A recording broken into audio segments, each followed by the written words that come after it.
Master ब्लास्टरच्या अनेक खेळी आणि रेकॉर्ड्स क्रिकेट फॅन्सच्या नेहमी स्मरणात राहतील। 2011 वर्ल्ड कप विजयानंतरचा त्याने मैदानाला मारलेली फेरी तर कुणीही विसरू शकणार नाही। मात्र खुद्द सचिनच्या मनात रुंजी घालत असतात त्या त्यानं खेळलेल्या 1992च्या पहिल्या वर्ल्ड कपच्या आठवणी।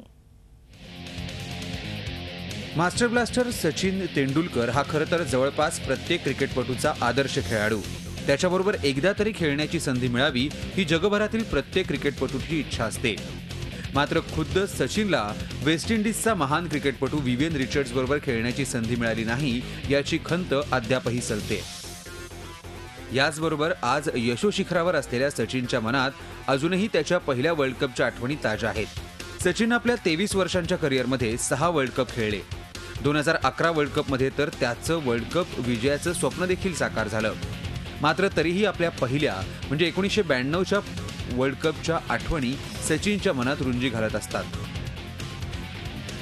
1987 वर्ल्ड कपच्या वेळी आपण बॉल बॉय होतो। 1992 वर्ल्ड कपसाठी आपल्याला टीममध्ये संधी देण्यात आली ही आपल्यासाठी खूप मोठी बाब होती। माझ्या मनात अजूनही सिडनीतील आठवणी ताज्या आहेत। सिडनीमध्ये डिनरसाठी जगभरातील दिग्गज क्रिकेटपटू एकाच हॉलमध्ये जमा झाले होते। तो अनुभव अविश्वसनीय असा होता। 1992च्या वर्ल्ड कपमध्ये आपल्याला जगातील मोठमोठ्या क्रिकेटपटूंबरोबर खेळण्याची संधी मिळाली असं सचिन सांगतो। Ian Botham, Graham Gooch, Imran Khan, Javed Miandad, Wasim Akram, Richie Richardson, Malcolm Marshall आणि कर्टली एम्ब्रोज यांच्याविरुद्ध खेळण्याची संधी मिळाली हीच आपल्यासाठी मोठी गोष्ट होती। मात्र वेस्ट इंडिजचे महान क्रिकेटपटू विवियन रिचर्ड्स यांच्याबरोबर खेळायची संधी न मिळाल्याची खंत आपल्याला अजूनही सलते, कारण ते माझे हिरो होते असं सचिन सांगतो। सचिननं आपल्या पहिल्या 1992च्या वर्ल्ड कपमध्ये जवळपास 47च्या सरासरीनं 283 रन्स केल्या होत्या।